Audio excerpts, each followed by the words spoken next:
Hello and welcome to another episode of Hustle Chat. Thank you for joining us live today. And I have got an amazing guest joining all the way from Germany. Is an Insurtech influencer and one of the most well-connected people in the insurance industry, Dr. Robin Kiera. How are you? I'm fine. It's 7 a.m. in the morning and I'm not a morning person, but I will do my best. Thank you for making the time and joining us so early. There's been a lot happening in the insurtech space this year, and I want to dive straight into the conversation. To start off with, let's start with a little bit about yourself so the audience can get to know who you are and what you do. Yeah, so I am a recovering Allianz sales agent. So back in the days in 2013, 14, I sold insurance policies on the streets of Hamburg. Then I complained a lot about that the world, it was not so digital, at least not at the company I worked for. And, they sent me to the headquarters and I led large scale transformation projects. That's my insurance start. I went to startups when it was not cool yet to go to startups. Funnily enough, my boss, when I told I quit at Allianz, he said, "To which department are you changing?" And I'm like, "No, I'm not changing. I'm leaving." Everybody was like, "Oh my God, he's leaving the mothership. How dare you?" And the funny thing is when they realized it, then they said, "But you're coming back, are you?" And it's interesting to see this corporate thing. And then we built the startup online games that really blew up. And let's go fast forward to Digitalscouting. I founded it because I was annoyed by the state of the insurance industry. I was annoyed by old white men on stages claiming the internet will go away. We will never have apps. The agent will, always go to the clients and have consulting meetings. And I thought that is not the case. And since I had built 2 apps that were super successful, or I was part of those teams, I was thought, I always will find a job. So why not rant on stage? And but they did not beat me up. They did not, throw me out of the conference room. Actually, a lot of people called me afterwards and said, "Robin, we're thinking the same. How can you help us?" And out of that blog that exploded with 10,000 of followers, millions views, a small insurance company, a small consulting company came, and we help insurers and banks with digital strategy, with entering the European market, and with also attention hacking, how we call it. Yes, and you're also TikTok famous. Yes, that's true. Yeah, well, we started TikTok. The funny thing was, I always say, I'm preaching. You need to try out social media. You need to try out this and that, also for insurance, for brokers, for agents, for sales. And then this new platform came up, and what one thing I hear always clients say, "Oh, Robin, we cannot do this. This is just for the young. It doesn't matter. Our target group is not there." And then I was catching myself saying the same thing about TikTok. I said, "Robin, you're a hypocrite. You need to go there and go all in." And so we went there, and within, I think, 8 weeks, we had over already 1 million views, 80,000 likes and all of that. We get already the first comment there. Trent is also a TikTok fan, obviously. And what I found there actually is that we also advise clients to go to TikTok. And one insurer we have is a super technical insurer that aims for males 45 plus. A target group you would not suspect on TikTok. And we did a lot of tests there with them. And we saw on the comments that this target group is there too. Because they did like, "Oh, this is this machine. No, this is that machine. And oh no, I think it's 1974. No, I think it's 1973. So I think that the 14-year-old doesn't know that." And to summarize, yes, we are there. We have been experimenting with it, but then came Corona and we needed to focus on, saving the company. But we have plans to go back and go all in again, because I think it's super exciting because there's a lot of free attention out there. Yeah, absolutely. So let's talk a little bit about the insurance industry and what the journey has been like in the insurtech space globally. And you're very well connected with the founders and the incumbents. What has been the trend so far in the insurtech industry? So I think in phase one, we had a lot of people, attackers, new kids on the block that said, we're going to change it all and watch out, you incumbents. And there were a lot of good reasons why to say that. And I, by the way, also was a little bit talking in that direction and also hoping for that. And what happened is that a lot of Insurtech startups found it terribly, terribly hard to win clients. Some have figured it out. Don't get me wrong. Some have figured it out in niches, for example. So it was terrible to win 1 million new customers. So a lot have moved from disrupting to enabling. I think that's an interesting development, even when you look at industries that have not been disrupted so much. Maybe that's also a certain trend you can see there. What I see overall, but not in Insurtech actually, is the move towards assistant systems. So there's actually battle going on. Who is in the contact with the client, and services that produce certain value for the client. I mean, this sounds like a buzzword and a no-brainer, but in the insurance industry, we have been very good at actually non-communicating with the client. Actually, just recently talked to a CEO who says, Robin, I don't want that the client calls us. That costs money. Totally different way of thinking. But I think insurers that position themselves as assistants of end consumers and also assistants of brokers or agents, for example, have big opportunities to really come into the mind regularly of this company. And another trend I see is actually this I've seen over the last half year, I would say, the optimization of physical sales forces. At the beginning, also in phase one, when everybody said, oh my God, insurers, we will change forever. A lot of people said also the physical insurer will go away. While I still believe that's the case, because we have a lot of unproductive sales forces, people who would have time or, they have other hustles. And I think the regulatory requirements, the requirements to be an insurance agent, the requirements to win clients, the requirements to fill out a form are rising all the time. So the internal cost rise, so you cannot do it on your side anymore. So while I think that's still the case, there are also super professional insurance agents around the world, entrepreneurs being themselves, maybe not so digital, but entrepreneurs themselves that have staff that are super professional, that have strict processes, that have a business strategy, business plans.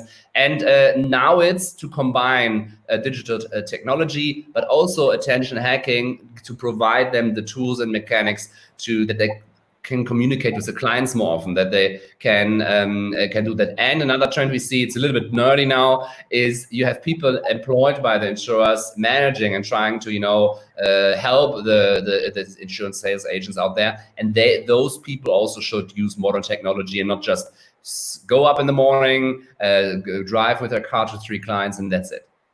Yeah. Insurance industry inherently is such an old, archaic industry, and we can't have this conversation without talking about the fragmentation of the value chain, all the way from the reinsurer to the brokers, the carriers, and then the customers, and the challenging claims experience. And insurance is inherently a very data-driven business that wasn't built on cutting-edge technology. So to bring it to the 21st century, with the incumbents challenged with the legacy infrastructure, which they still have to service at some point, and also create new businesses and make it more agile and connect with the customer and change the mindset. And I know, we've got to 2020 and we've heard the Lemonades and Koyas and Allen and GetSafe, all of these companies that have been in the market. But let's have a look at first the incumbents that are driving innovation around the world. Who do you think are ahead of the curve, or let's say the innovators or people that are leading the change for the industry? What have you noticed? Well, what I've noticed is that you have 3 brackets of insurers. You have the super large ones who are as good sports people used to training, and their training is having regular restructuring projects with large consulting companies going through. So if you go through their staff, they have a certain age, they have also some people from outside, some certain level of professionalism. So they're super slow still in moving, but they are somewhat fit. What we also see, the second portion are small and mid-sized players. I see this all around the world, where there is a very weird situation of leaders. Maybe an owner is there, maybe a certain combination of senior decision makers is there, that suddenly say, we're just taking advantage of the situation and we're just going for it, and radically modernize their IT, radically build new products, radically try to communicate in a different way with their clients. And that's what we see, this hidden champions, I call them. And by the way, COVID has accelerated that and actually given this hidden champions an opportunity to shine. And that has happened behind the scenes. And the third bracket are those people who actually have not done innovation or have not done really substantial investments. Oh, wait a second. That's live. Sorry for that. Allergies at 7 o'clock in the morning. And I think we have these three brackets of the super large ones, maybe too big to fail, but who still do things, the mids and small size, surprising ones, and at the lower end. At the lower end, I can tell two funny stories. One was, and the CEO was still in power, I'm not going to name them. It's an insurance in Hamburg. Now everybody knows which one it might be. And well, the CEO said, we will never develop an app. We believe in the sales agent. Well, I believe in the sales agent too, but to say something like that and to stay in power is quite interesting. And to another insurer, I went, and after a workshop with a C-suite, we went to the cafeteria, and I said, and I really meant it out of my heart. I meant like, it's so nice that you have, days and you open your cafeteria for former employees. That are not my former employees. That's my IT department. And I was like, okay. And of course, if you have that situation, don't hire new people for 10, 15 years, or just hire the people from other insurers, then you have a tremendous big problem. And that are stories that are reality. Or even in other countries in the US, there are super small insurers that still have paper ledgers. And I think that's something regulators in other countries would not allow, but I think it shows the spread between like the super fast ones. I mean, from the smaller bracket, we have here in Frankfurt an insurer who actually has a real-time IT system, and you can change your address and it changes immediately in their system. No badge, no half-year waiting, and I think that's the spread between. It's incredible. But again, we have three groups, I think.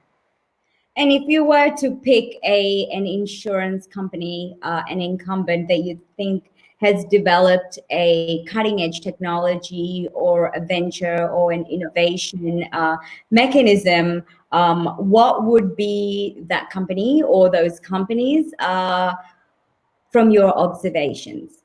I would name two. One I have been working with, so just as full disclaimer, it's a German family insurance.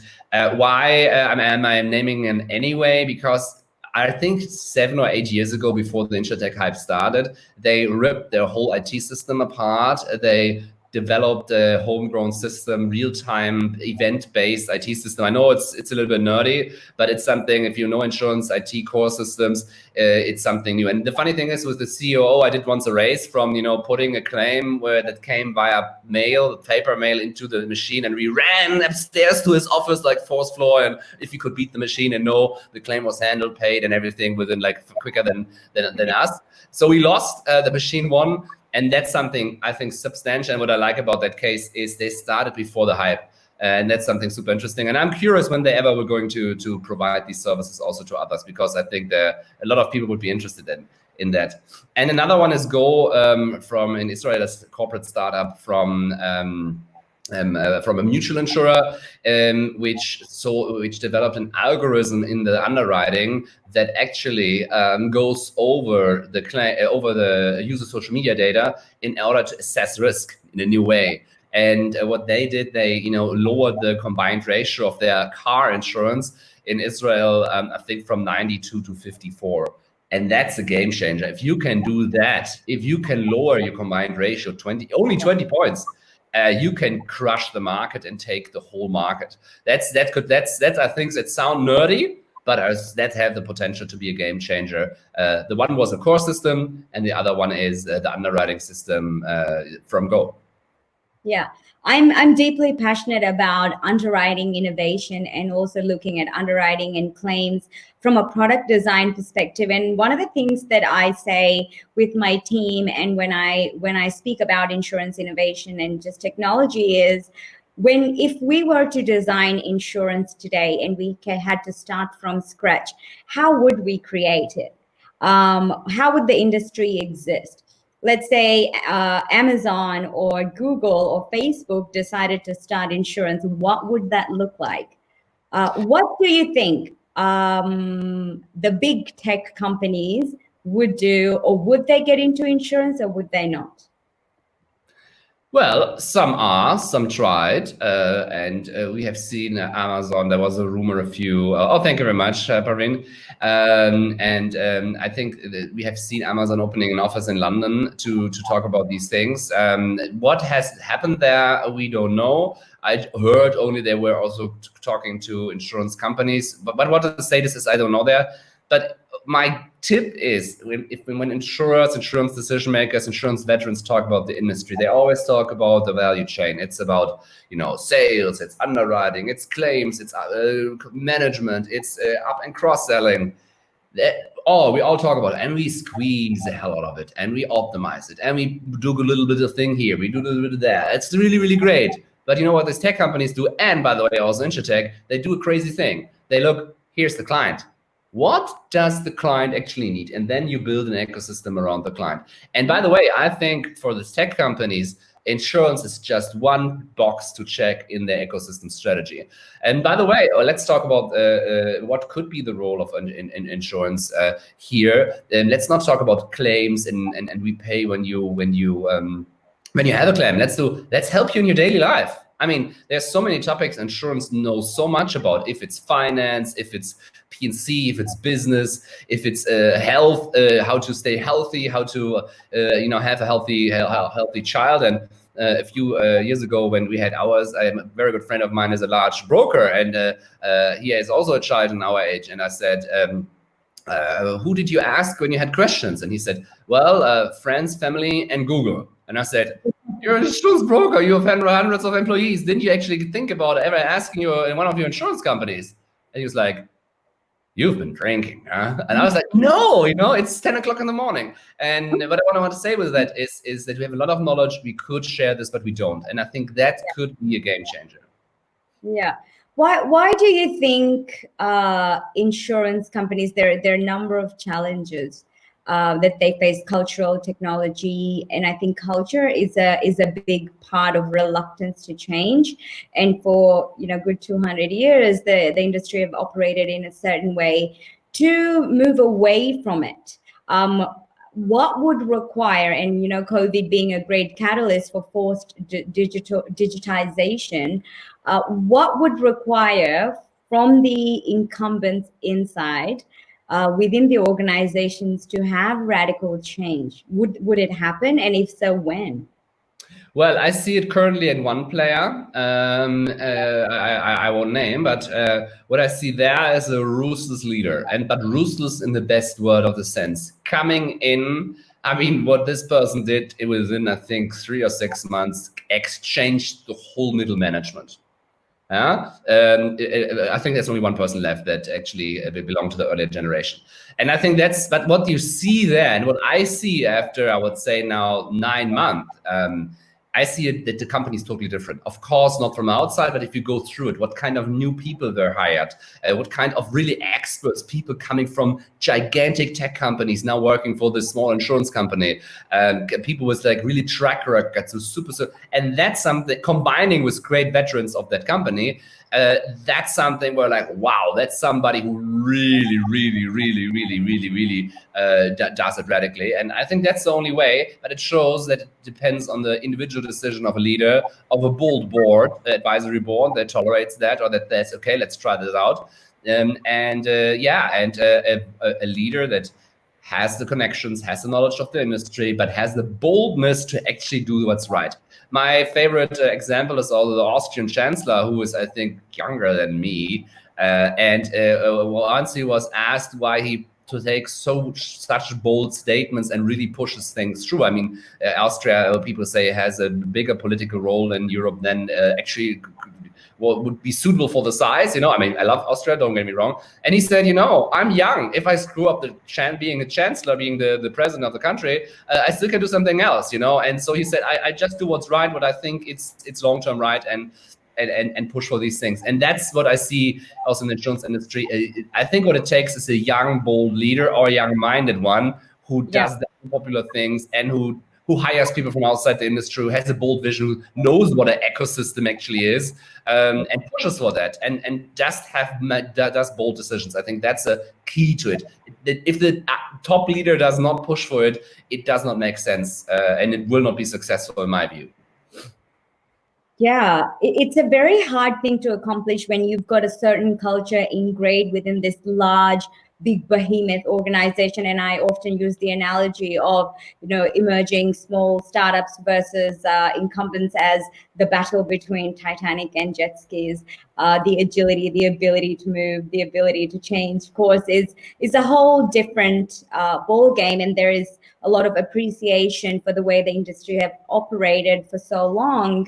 And insurance is inherently valuable, but because of the way it's structured, the younger people are disengaged and disconnected, because just reading an insurance product, you need a lawyer to interpret that for you, and it shouldn't be that way. And there are a number of regulatory and compliance challenges and the culture challenges. And looking at the startups globally, I see two different parts of enabling startups that are providing various different tools to the incumbents. Then we have, the disruptive or the challenger insurtechs like the Lemonades. For example, and Lemonade is quite topical this week. We will get into that a little bit later, but what have you observed that enabling tech companies across different product verticals, health, life, P&C, leaving the commercial side? So if we go to the enabling side, you have also ones that do not fit in the category P&C, life and health. You see, for example, individual cases like identifying the client. That sounds super boring, but have you ever tried to open a bank account or an insurance product? You need to make sure it's you, that you're not a money launderer, but actually, it's really you, that you live there, that you're not a fraudulent person. And so there was this, situation that you need to go to the post office with your document, and everything took ages, and you have, for example, startups that are in this onboarding to prove your identity. You have NECT, for example. You have One Genie, which from Holland, which is identity management. So you have in the value chain a lot of startups that provide punctual services that like a piece of puzzle in your overall insurance puzzle. And that are in the health industry. I see great use cases of video health consultations and access like that. It makes total sense. I mean, if you're sick, I don't want to go to the doctor and sit there and even get sicker, or if I know I only need this medicine, I just have a call and say hi and please do that. And I see incumbents and insurtechs alike using these things. In the P&C space, I think Go from Israel is a great example, where you really have like a nice idea that really hits the bottom line, because a lot of things incumbents say, oh, this is a nice toy, this looks nice, but does it really help? And then you show a use case like that, and they say, oh, they could actually take over your market. I think that's an innovation. And when you go for the life insurance space, well, we have the low interest rate situation, where I always say, yes, you have regulatory requirements, but to be quite honest, I mean, we're talking about lowering the average interest rate. And by the way, on our show, we have also not a daily show, but a weekly show. The leader of the German supervision authority said he strongly advises insurer not to have the gigantic sum of 0.9% per year, but 0.25%. I mean, you can even take the money and keep it under your blanket for that, considering, especially since you're paying still commission. So I think the product of life insurance, as whole life insurance, for example, has a challenge in these times. And what we could do, actually think about how can we develop financial products maybe even better than the banking industry, that help the people raise wealth, generate wealth, maintain it, manage it, and then, also protect it against the risks of life. Wouldn't that be a neat value proposition? That would be an excellent value proposition. And in one of our discussions, we talked about engaging with the younger generations, and we have finite time in our life, and there needs to be some critical decisions made early on in order to be able to do that. So looking at the next generation of insurtech, or in a broader umbrella, financial well-being, banking and credit and spend, borrow, protect, all of these aspects of an individual short-term and long-term well-being.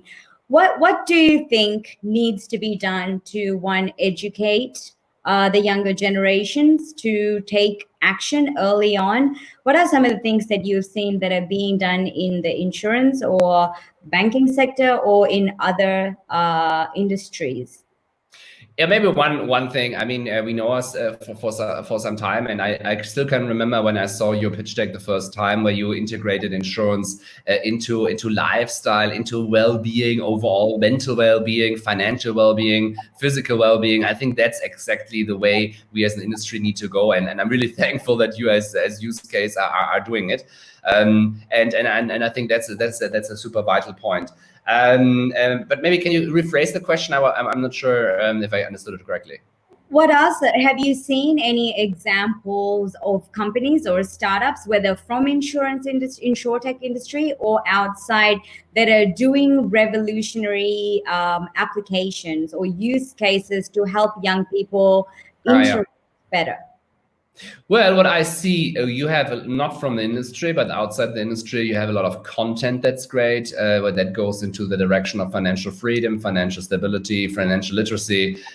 There's a lot of scams out there too. So if you're young and you're out there and people want to charge you $1,000 for a course, it's probably not worth it. I mean, there are some out there that are great, but I would be very cautious. A lot of great knowledge out there for free. So I would go for that into this podcast space. There's some great podcasts out there, like Dave Ramsey, Grant Cardone, both are going to kill me for that. I mentioned that in one sentence, but I think that's something where one could at least think about it.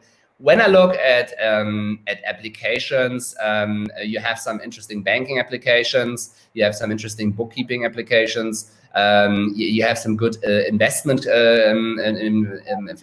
ones and wealth management ones, but nothing really combined and nothing actually really for the mass market. There are some promising apps here in Europe, but have not seen something like, wow, okay, I'm going to manage my whole finances via that.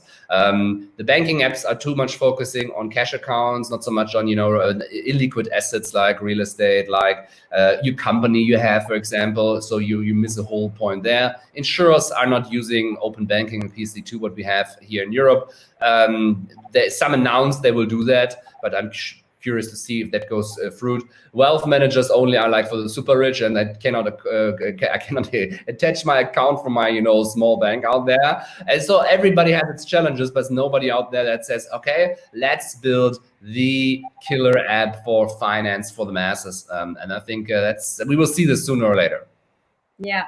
I often talk about that in the concept of we need an adulting platform where we can aggregate all of these critical things about paying tax and doing your accounting and wealth management and planning and education, like all of these things. Imagine if Facebook and LinkedIn and Google and the banking industry all together had a baby together with all of the content in there that was hyper personalized and curated for someone's adulting perspectives, rather than just consuming information, looking at a Facebook newsfeed, that you can take action through an ecosystem and you have multiple players, but it's personalized because there's so much data that is available, which is not leveraged in the best possible way. And would we ever get there in our lifetime? I hope so. I know from several projects running currently. Allianz announced, for example, one iconic finance that said they're aiming for something like that, even dominated by them, but let's see how that ends. But what I want to say is, I think we as an industry, a finance and insurance industry, we not only have an obligation to our shareholders, to our employees, but also to our clients, especially to the new ones coming up due to, with their adulting.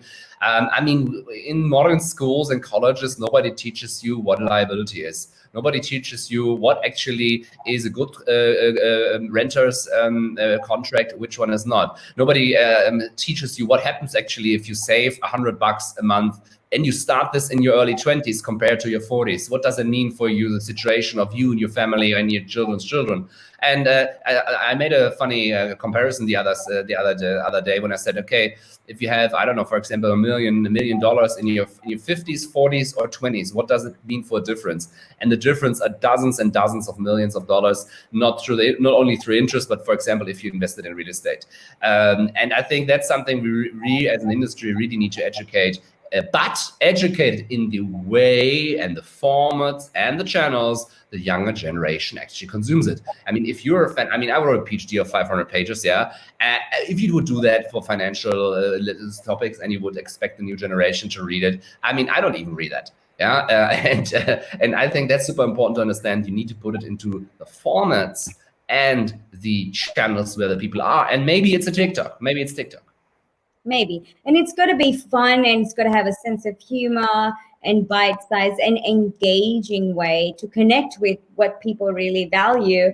And speaking about customers and the new generations, let's talk about the disruptive or the challenger insurtechs that are out there, which has a full license or even an MGU model. Yeah. What are some of the companies that comes to your mind that are doing things that are radically different or has created waves or you believe are worth mentioning? Well, I think there are a ton out there, so I don't want, step on anybody's toes, but you mentioned a lot already. Of course, Lemonade changed the insurance world when they presented their AI-driven chatbot application process. I mean, there were others before. I know from others starting half a year before they did that too, but they were just the ones who really wowed everybody, and I think kudos for that.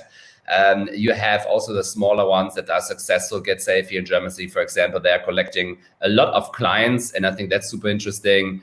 You have, I think, around the world use cases of great insurtechs that are doing a great job.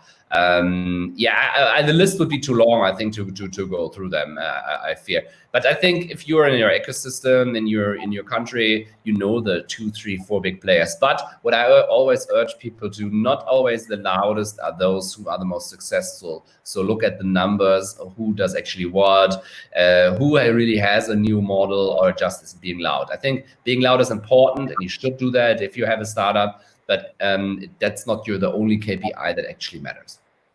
Yeah, and depending on the structure of the company, if you're a licensed carrier, you carry all this risk on the balance sheet. So you have the burden of building a sustainable insurance business while building technology, acquiring customers and engaging. And where if you've got an MGU model, you share that risk with the carrier, which I think is a more versatile kind of approach. And Get Safe started that way, and now they're applying for their license, growing up as a company as well. And talking about licensed insurtechs, let's talk about Lemonade's IPO. Big announcement.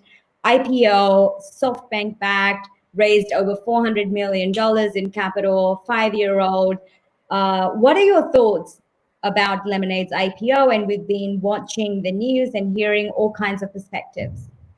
Well, I think it's great that we see another Insurtech IPO. I think we have seen one in China, which was gigantic. And we have seen the first one in the West was a German family insurance 2 years ago, which was also a wild ride. And I think it's always interesting to mention them because I think it's also interesting to see numbers and amounts of clients and valuations in the one case and in the other one. And with Lemonade, my big question is, and again, I have a big, deep sympathy and a big shout out to Daniel and the whole team there. But the big question is, as an outsider, do they really want to do it or do they need to do it? And we have seen this discussion also in the internet. What do I mean with that? Do they want to do it? Then it can be a bold step to say we are super, okay, we can talk about it in a minute. So is it a bold move to say And why do I believe it could be a bold move? Lemonade has been very good at strategic planning. They were in stealth mode for a long time. I believe their whole first 1 or 2 years was strategically planned. It was one high point after the other, brilliant marketing, but also backed up by brilliant numbers for some, at least when you looked in a certain perspective.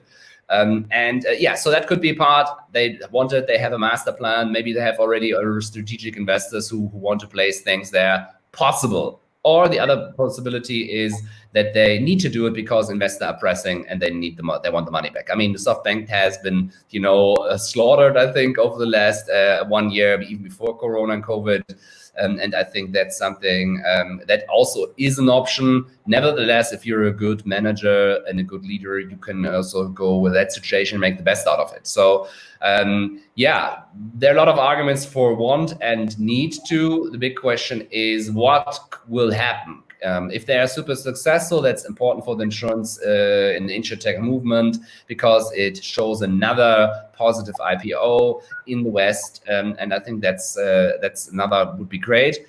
If it goes south, wow, I don't know what happens to Lemonade itself and to the insurance movement. I'm not sure, but I have a funny feeling. I talk also to a lot of investors, and they say the time in which a PowerPoint presentation or a YouTube video is enough to raise a lot of money are over, and a lot look deeply into the KPIs, into the numbers, so I'm curious how that's going to end. Yeah, 5 years is a relatively short time and moving at speed and expansion as well, going into the German market. And Lemonade starting with renters insurance and have also gained enough haters as well. And I think this is one of the things Lemonade's approach is very bold. Why do you think the criticism towards Lemonade is so prevalent? And it generally comes from the incumbent, is my observation.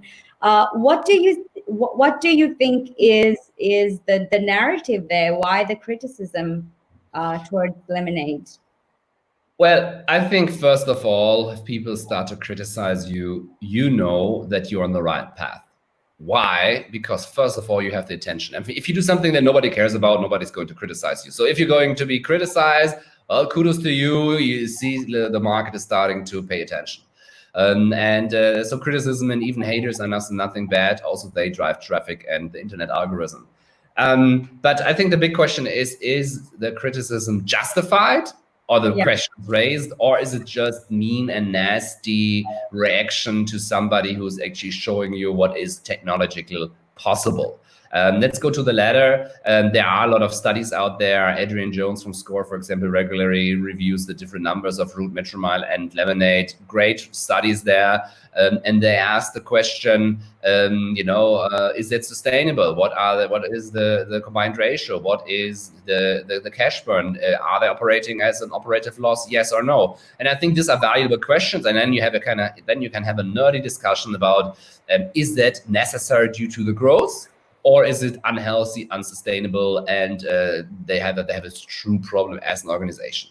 I think that last sentence about that discussion has not been spoken yet, but I think it's super viable that super also actually helping companies like Lemonade when people are out there looking at your numbers and talking about it.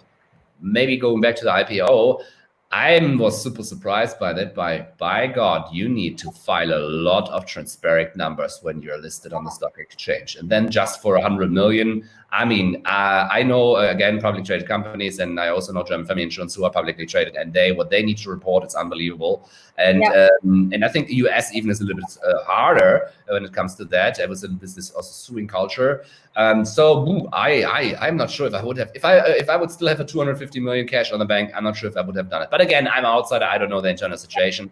Maybe they have a strategic plan behind it. But let's go to the haters, to the people that actually say that actually do it out of meanness. You have these people, no doubt about it. And I'm the first person. I've been also critical about Lemonade. Remember the lawsuit against WeFox, for example. But I'm the first person that if there's an unjustified criticism, a mean, nasty something, I'm the first person saying, guys, girls, no, that's not fair, that's not true. Please look at here and there, and because we need these pillars in the industry. Yeah, I think the camaraderie and collaboration is critical. I sense a sense of jealousy and threat from the industry, certain people, but then there are also supporters. I am a massive supporter, and Lemonade's been one of my great inspirations from the very early days, even before I started Cover Heroes. So a big supporter of their oddly satisfying Instagram, I have to say. And another thing that I want to talk about is what is Lemonade's strategy moving forward? Let's say M&A perspective. What kind of, I read the prospectus yesterday, and I was thinking from an M&A perspective, what kind of companies would they buy? Is it going to be a conversational AI? I mean, chatbot in itself is not very exciting. Are they going to do anything radically different from a technology perspective? And what could be those potential acquisitions? Or would they go into another vertical? What would be the play there? Well, of course, I don't know, and I don't. When we had the VFox intermezzo, we also signed, I think, 27,000 different NDAs. So everything I say now is public knowledge or a hypothesis. So what I'm surprised at, I mean, when they published their app with their application process, it was revolutionary. And I actually showed several insurance CISO that video, and I said, how many years do you think is this pilot going to need to be published and to actually run in the insurance industry? And I said, 5 years, 7 years, we don't know. And I'm saying it's live right now. And I think that shows how revolutionary it was, even though, again, there were others that had done similar things. My big question is, to be quite honest, did their app actually develop over the last years? Yeah. The world developed. The world goes to assistant. The world goes content-wise or from apps to assistant to service to value-adding services. Even my supermarket provides me value-adding services with their app. And there I have not seen any development yet, and I'm super surprised by that. I thought they would update it constantly and build it to like the Darth Vader of risk and finance assistance. Yeah. That's one. So maybe they do an acquisition. But I think when you have the need for new clients, I'm thinking they would look for new clients to buy. Maybe buy an underpriced insurer, maybe buy large brokers, large client portfolios. That's something I would do if I would be them. And then try to put their client base over to Lemonade. And then you say, I have 1 million clients. And then you can, try to push stock price, especially when you can handle them at a lower cost. It's a little bit like the idea of runoff in insurance. In life insurance, where big insurers are dumping their life insurance portfolios, giving it to specialized companies. Maybe that, from the philosophy, could be an approach. But I don't know. I really don't know what the master plan there is. But they have surprised us in the past, so I'm quite positive that they surprise us now, and they will make the best of the situation. It definitely came as a surprise. I mean, being bold enough after what happened with WeWork and another SoftBank company. So to your point, there might be a need to create a liquidity event for the investors. But at the same time, 2020, in the middle of COVID and all everything that's going on, that is really bold, and kudos to the team for moving forward with this strategy. And I think for the next few years that are coming, we will be very closely observing what's happening with Lemonade. Let's jump into this question from one of the audience members. Anik is saying, interesting session. Thank you very much, Robin. How big challenges for the incumbents to adopt open banking as a modern tech stack? As they already have the legacy infrastructure, and maybe it's an advantage for the insurtech industry. What do you reckon? Well, I think open banking can be the game changer for finance and insurance.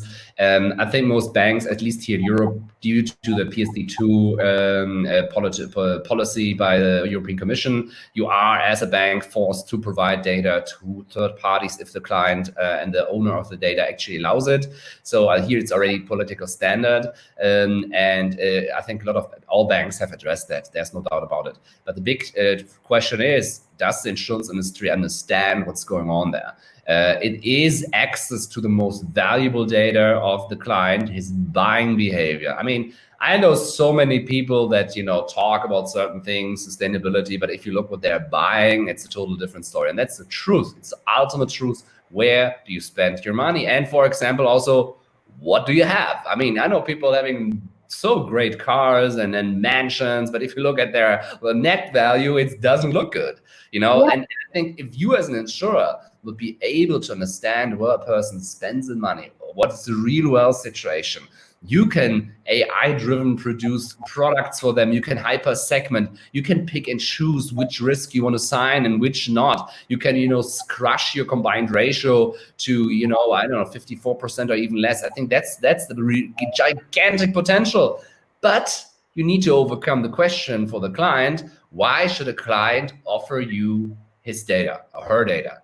And that's something you need as insurer to think about. What kind of extra service, what kind of value can I provide to the client that he or she provides me this data? And that's something so strange to our way of thinking when we think about claims, underwriting, processes, fraud, to let's give something away for free. And that's, by the way, one question we get a lot when we review also digital products is when they have a digital product once in a while, insurers have a digital product that actually, people use, and then they see it says, Robin, and now we can charge for it, can't we? And I'm like, no, you will never charge for it. You need to give it away for free, that people use. You can have access to the data, and you build services, and you can improve the products, and you can actually maybe produce services people are paying for. Yeah. To answer the question, I think one of the biggest trends on the planet, also for insurers, but I think one of the most underrated ones. And again, if you do not hire experts in that field, if you do not hire from outside the industry, if you do not hire the PSD2 open banking specialist from bank X, Y, and Z, but only just from another insurer, the IT guy, then you have a problem. Yeah. I think the industry needs to not look at other incumbents for innovation, needs to look at outside the industry, not just even in financial services. Like fashion is a really great example of constantly innovating and staying ahead of the curve and engaging the millennials and Gen Z. Like I read a lot of case studies around how Louis Vuitton engaged with the Gen Z market, and then Champion and Nike and Adidas and all of these brands. If you look closely at outside of the insurance and the financial services sector bubble, there are so many lessons to be learned. Yeah. So many lessons to be learned from the ad tech and marketing tech that has been around for a while and done really amazing things. And going a little bit deeper into the consumer data rights, which is going to be mainstream, and the consumers, the general population does not understand the tangibility of data, because data seems so intangible, but we've been sharing our data for a long time. And when this shift happens on a global scale from a regulatory perspective, open banking and the rest, the challenge to hack the attention of the user is going to become even more prevalent. And if you haven't already captured the attention of the end user, how would you then go about consenting to use the data of the end user? And how do you convince, and what's going to drive that for the industry? What do you think? Well, in order to generate the consent, and I think when a lot of companies are overthinking that. I mean, it's about checking a box, but in order people to make checking the box, yeah, you can have all my data and please don't rip me off. And you need to provide massive value. I mean, why do I provide Google all the data they want? And I even don't want to know what they all know about me. They provide great services, great products, the Google Docs, Google Drive. I mean, you can also go to other companies that provide these services, IBM, Amazon, Oracle, not to, make anybody mad. But I think what their strategy is to provide services for free. And then I would be willing to provide my data. And on the flip side, we have seen this in the Facebook Cambridge scandal. It's okay when you just ask a client for a box and they trust you, but you better do not abuse that. Yeah.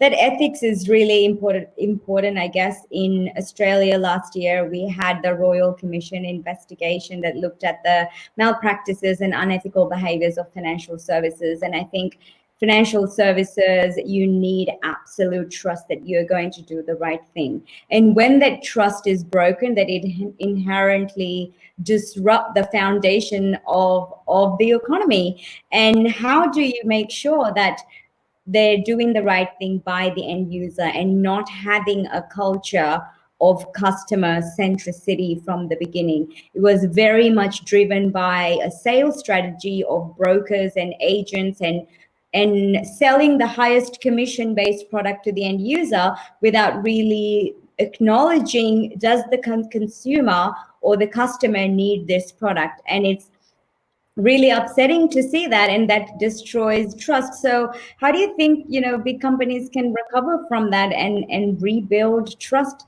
Is there anything radical that can be done to regain the trust? What are your thoughts on that? Well, I think it's really easy. Change your commission system. Change the way how you evaluate sales, how you compensate your sales force. I mean, sales force is compensated by fulfilling and reaching targets in the sales. So how was it when I was an agent? We got we at the beginning of the year, we got a structure of the year. In March, there will be accident insurance March. In the summer, we have travel insurance March, and you need to sell 15 policies to that target group. And if you combine it with health insurance, you get a little bit of extra commission or points, or you can take part of this trip and this, rewards and things. Don't get me wrong, I like competition, I like rewards and rankings. That's great, even though my sports team always, really are really bad. They are being the jersey. But if you pay people by doing things, are not surprised that they do those things. It's the same thing when insurance companies want to try to innovate their sales force, and then they are surprised that the sales force does what they need to do in order to get the money.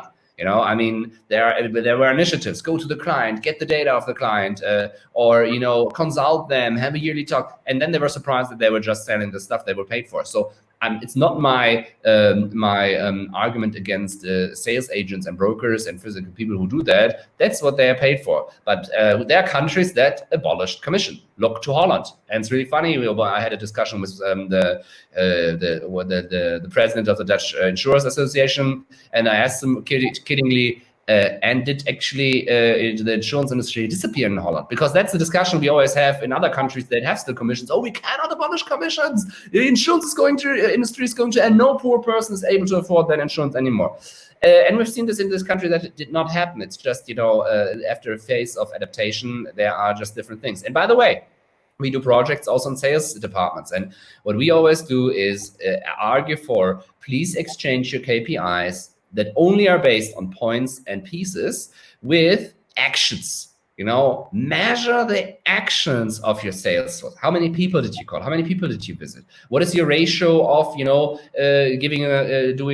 a sale, and not a certain sale? Because imagine or not, the headquarter does not know if my client, Mrs. Meyer, needs a health, a liability, or a travel insurance. Nobody knows that. That's not Mrs. Meyer knows that. And I, by the way, as agent, because I'm sitting in her damn living room, knows that. And there's no way the central knows this, especially if they don't use any data at all, or data analytics. So, but what you can measure and how you can reward sales teams is with actions. And the funny thing, what you can do when you have it transparently, is you can analyze it and say, okay, why is person A with 27 visits a week has the amount Y, and why this person with amount number with 12 has better result? And then they can coach each other, and then you have also the effect that on long term you can do better things for the client, because when it's not important to sell a product A, but you can actually sell them whatever you want, then you can consult them in a different way. And I think that's a big point. Change the commission system, actually abolish it in a way, change the way you track and radically measure KPIs with your sales force, and then you can avoid this thing that we sell them products the customer doesn't need. Yeah, I think a lot of people listening to this conversation would be going, no, we cannot get rid of the commission structure. No, we cannot abolish it. And that sentiment is still there very much. And I think, that it would evolve, and a lot of the simple products will become 100% digitized, and there is a role for these brokers around better service, but creating better value, as you said before, rather than just selling stuff. You got to create more value in exchange for using the service and the data. As we're coming up to time, I want to ask you, what are you excited about for the next decade of financial services, not just insurance industry, financial services? The Gen Z is going to get into their 30s, and they would be where the millennials are, and they would be, the whole world would look very different from a financial power perspective. What do you see just across the board? I will not answer that question. I will say, what do I wish, and what could be a great aim for? That's what do I dream? What do I dream of when I dream at night, and looking into the future for 10 years? So what I dream of is actually to that we have an insurance and finance industry that came together and that provides different target groups around the world with digital or maybe also non-digital products and services that really helps all target groups with their financial needs and the risk needs to cover against the risk of lives. I want that, I don't know, I'm sitting at the beach, something happens somewhere, my portfolio that gets a recommendation.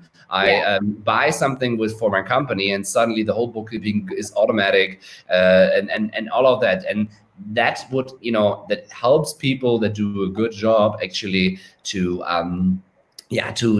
provide value to the client. And what I would like to see, and I have no doubt about it, that is going to happen, is what I see is that those insurers and those insurtech that were in there for the long game, that have products and services that are bold, that do the unpopular things, but also do the crazy things, that they get rewarded. I'm pretty sure about this. We have seen this through history to different disruptions.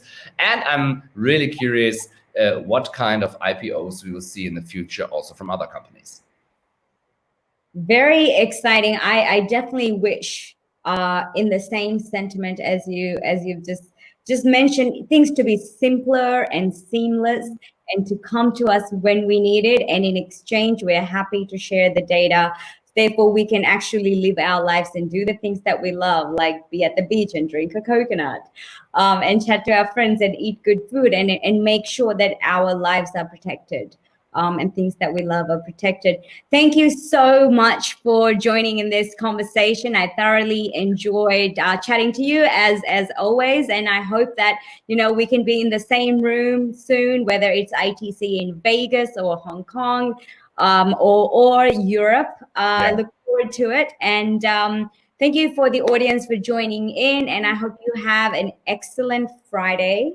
You're getting started, and I will be finishing off soon. And speak again soon, Robin. Thank you very much. Have a great day. Cheers.